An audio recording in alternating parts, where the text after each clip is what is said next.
Good morning, everybody. This is Sunday, October 31, and we're going to be working on the Halloween car. Yeah, it's the wife's Fiat. Not a big fan, but she likes it. Gets great gas mileage, but other than that, not a fan. So today I'm gonna kind of just go through some stuff about rotating tires.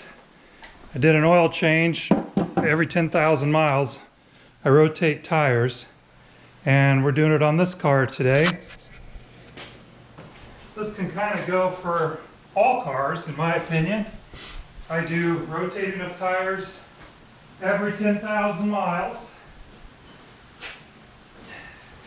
And for those of you who never do it, you're kind of a, if I may say so, you're kind of a fool for not doing it, because you do gain mileage out of your tires when you rotate. These are 60,000 mile tires, and I got every bit of that out of these tires. Or the last set of tires I had, we got every bit of that mileage.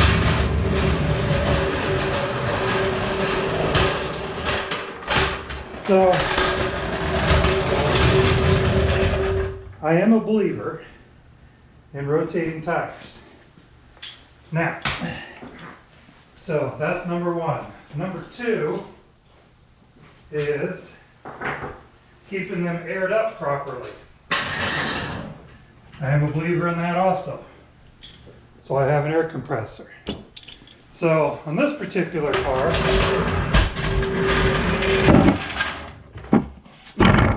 sorry, didn't mean to bump you.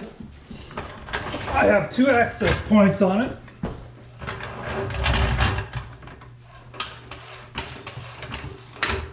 If you don't have one of these quick jacks, I'd highly recommend it. This one over here. So we gotta go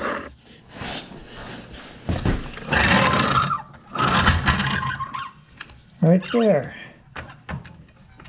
Basically, on this car, front wheel drive, I just lift on the kind of where the frame and the spring go together. It seems to work the best.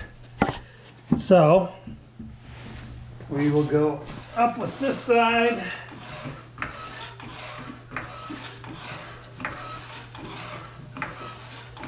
I might add that you always block the back of the other side tire, which I do. I put a brick on the other side. So now, this is you never use an impact to put them on. I use impacts to take them off. It's just faster for me.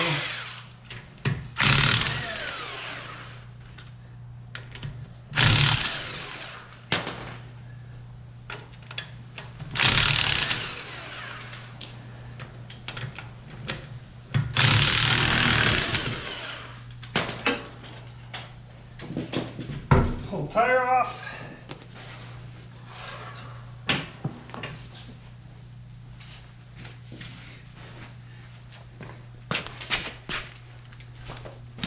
And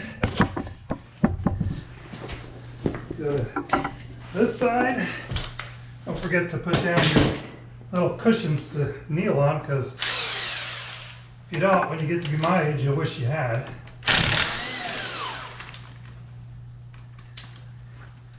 Sometimes the bolts don't want to come out of the. Another thing I'm not a real fan of on these cars that have bolts instead of nuts that go on wheel lugs. So not a big fan of these, but it is what it is. if you have chrome, sometimes these bolts will have a chrome cap. Would not recommend using an impact gun or an impact wrench on a chrome nut. Hey, how do I know that? Well, I did that on my Jeep and ended up ruining the nice little chrome caps on them. Always kind of inspect your brakes. Probably be springtime for new brakes on this car.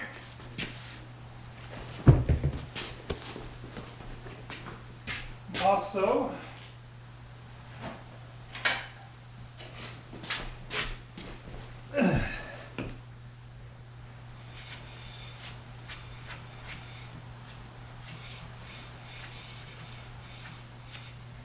just because I have it off, we live in the rural.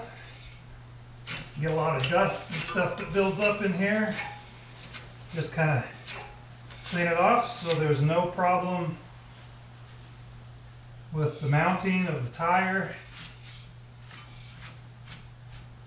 Something like that. Okay. Carefully, I'm gonna lean this carefully against the car. Okay. Something else I do. A lot of people don't, and I think it's very good, especially nowadays you have aluminum rims. I put a I'll show you here in a second. This applies to all cars. This is not a Fiat thing. I do this with all my vehicles. Even the ones with the steel wheels. It's called anti-seize lubricant. I don't know if you can see that, if I got that in the right. Basically, put it on the connecting points between the aluminum wheel and your steel hub. And the reason is because, as I've said before, steel and aluminum do not get along. So what happens is if you're in a really nasty area that in the wintertime where you get a lot of salt and rain, moisture, whatever you'd like to call it, your wheels will end up seating themselves. I gotta, to get that off of there, I have to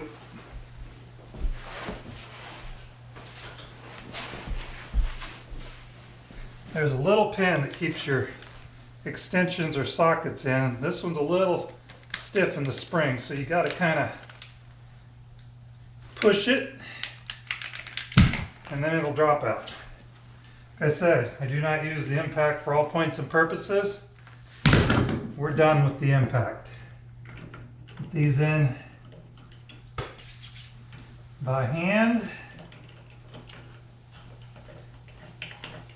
As I said, this does not just apply to this car, this applies to all cars. Cross them.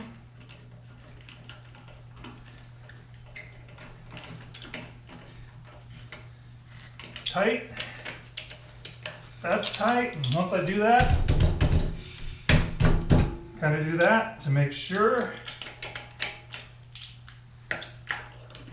nothing on the threads. You can clean them, you can wipe them, but do not put oil on them, do not put anti-seize on them.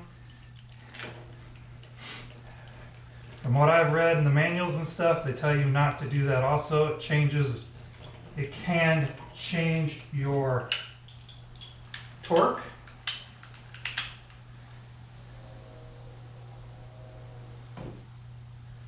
These torque to 75, believe it or not. So right now you just put them on snug, cross them. This happens to be a 4-lug wheel, just a little roller skate is what I call it. So there's that one. That one's done. So we'll go down to the other one. Take my trusty rag. Put that there. See if I can get a little closer maybe.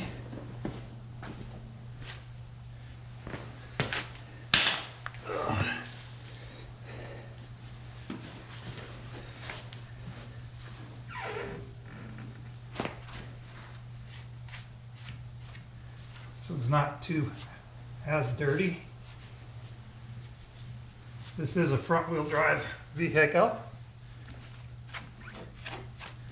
So, turn the wheel. We bought this used in 2014. It's a 2013. It had 30,000 miles on it. I believe it to be a lease or a rented, whatever you want, a leased vehicle. Been a good vehicle after I got done with it, meaning wasn't a big fan of the Fiat bearings and brakes. I put good stuff on and they've lasted for quite a while. Bearings went out at 60,000 miles. That just doesn't seem right to me. But 140,000 miles now. Now some of these cars used to have lineup pegs on them, but over the years, the lineup pegs have disappeared. So,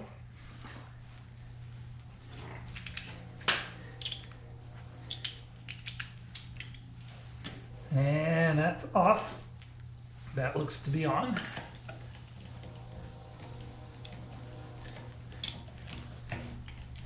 Start that one. Start this one. Brakes on them. It didn't look too bad. Like I said, springtime I'll probably be doing a brake job on these. These are all discs, so pretty easy. Please, by all means, torque these things down. Don't take for granted, especially on aluminum rims, don't take for granted that they're going to hold just by using a wrench and guessing, because they don't. My son did this on a vehicle a couple of years ago. He did not torque them down, and his wife was driving down a busy road and the wheel decided to pass her. So he learned a lesson there. Fortunately, it didn't cause any damage to anybody. So there we go. So now we are lowering the vehicle. We're going to lower it in the back.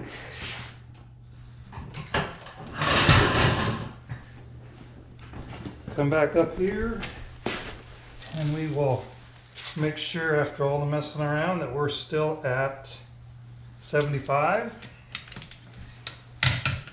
There's 1, 2, 3, 4, and I always check the first one to make sure it's still got good torque in it. So to the rear, 1, 2, 3, 4. All right. And last thing, but is we got to put the center caps on to make it complete. On these, they're just little snap-ins, just like that. So, next thing is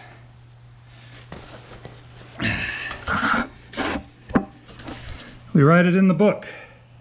This is a book I keep of every time, since I've had this car. I write stuff in the front on torque on the wheels. I write stuff how to reset the oil light so you don't have to, oh, I can't remember. When you have 4 vehicles, it's difficult, but there you go. It says, so the last time I rotated tires was at 130,000 miles.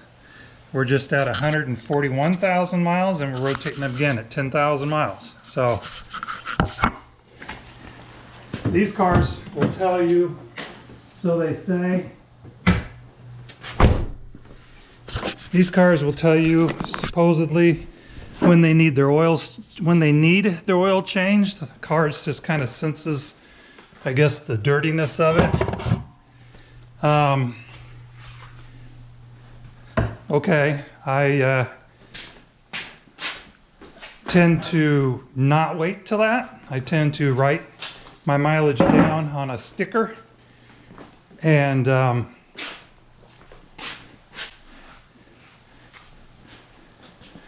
on this one I haven't put one in yet, but on my Jeep,